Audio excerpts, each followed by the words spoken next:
Magandang araw mga ka-farming. So update lang tayo sa ating fish pond sa araw na ito ng tag-init. So yan guys, bisitahin lang natin yung ating farming. At ayan, kasama pa yung aking alagang aso, si Beyonce. Nakikita nyo ito, marami pa rin namang mga tilapia. Marami pa rin lamang tilapia ang ating fish pond. Hindi na rin pare-pareho yung laki ng mga tilapia natin sa ating pond. So ayan guys, kung nakikita nyo, hinayaan namin tubuan siya ng mga damo para na rin masilungan nila sa maging protection na rin nila sa sobrang init ng araw. At least may mga maliliit na isda, meron silang masisilungan. Kung kaya hinayaan lang namin yung lumago yung damo at meron ding kangkong yan dyan. At least yan pagkain na rin nila.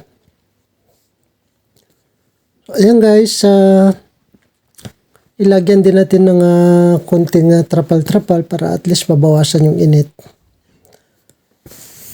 Awa ng Diyos naman, wala pa rin walang lumulutang na maliliit na tilapia na nangamamatay dahil sa sobrang init. Wala pa naman. Dito naman guys ang farming.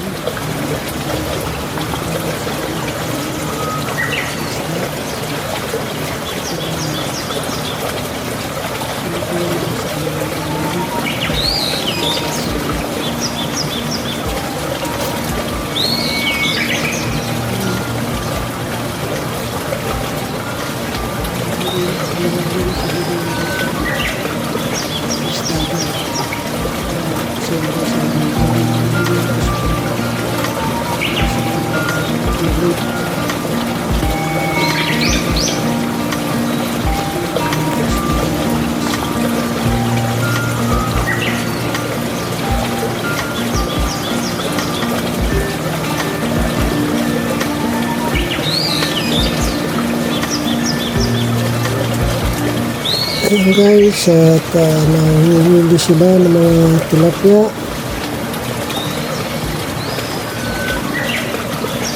Yung iba naman ay ginagamitan nila ng lambat para sobrang lawak kasi guys ng ng lake.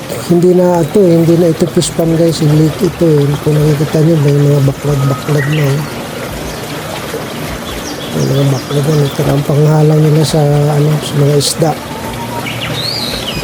Sari-sari na yung isda dyan, hindi na yan tilapia. Ibang klaseng isda na yan guys.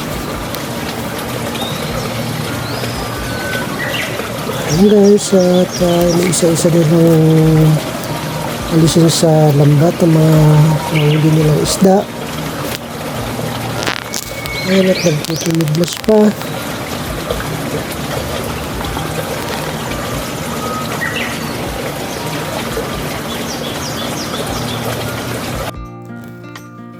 Ayan guys, at dumako naman tayo rito sa aming kapaligiran kung saan may ginagawa itong mini bungalow na bahay ng mag-asawang si James at Isay.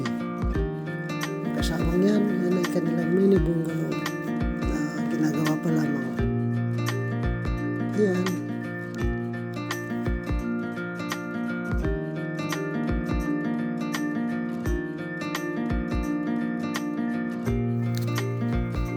Itong lugar na ito guys, ayan nakikita yung tuyong damo.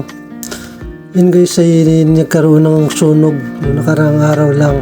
Magulo yung aking alagang aso. Yun guys ay nasunog at pinuntahan ng bombero yan. Hindi namin malaman kung anong dahilan ng sunog, kung may naghagis ba ng sigarilyo. Nasunog. At hindi rin naman nakaabot dito sa ating pond. Kung hindi, baka naluto yung mga isda. Sobrang init na nga yan. Tapos masusunog pa yung grass fire. Nagkaroon ng grass fire yan dyan. Ayan guys, at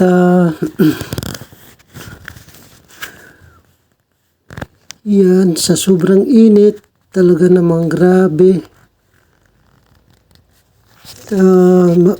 Sana ay umulan na rin para at least ay makahinga yung mga halaman natin. Mga tanim na gulay at ang mga damo. Sa sobrang tuyong-tuyo.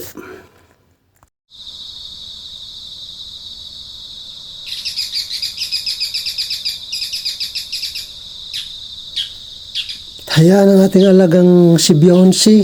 Kumakain guys ng lollipop. Kita nyo naman, marunong humawak ng lollipop.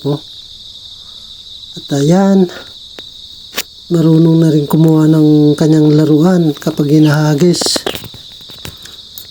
Ayan. Tingnan nyo guys. Hahabulin niya at isasuli niya yung bulan na yan.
Ayan guys, nagliliparan yung mga bulak sa tabi ng ating fish pond. Nakikita nyo nagkakalaglaga na. Yan ay hindi yan yung snow. Baka akala nyo snow yan. Ayan yung bulak na galing sa puno ng duldul. Ayan. Ito naman si Yuki. Ang kasintahan ni Beyonce. Yung alaga kong aso. Kanyang jowa. Ayan guys, so may bulubundukin na yan guys, nasunog yan eh. Sabi ko kanina, hanggang doon yung inabot ng sunog.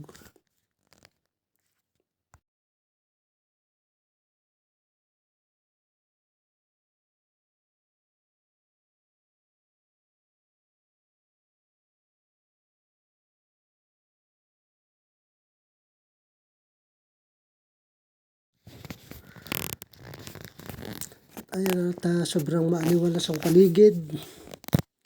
Sa sobrang init ay napakaaliwalas ng paligid. Sa sobrang init guys. Ayan yung mangga natin guys. May bunga na. Kita nyo maliit pa yan. Ano pa yan? Mura pa yan. Pero malalaki na siya. Pag yan ay nahinog talagang malalaki siya. Yung mangga na yan. Ano, nakalbo guys yung bundok. At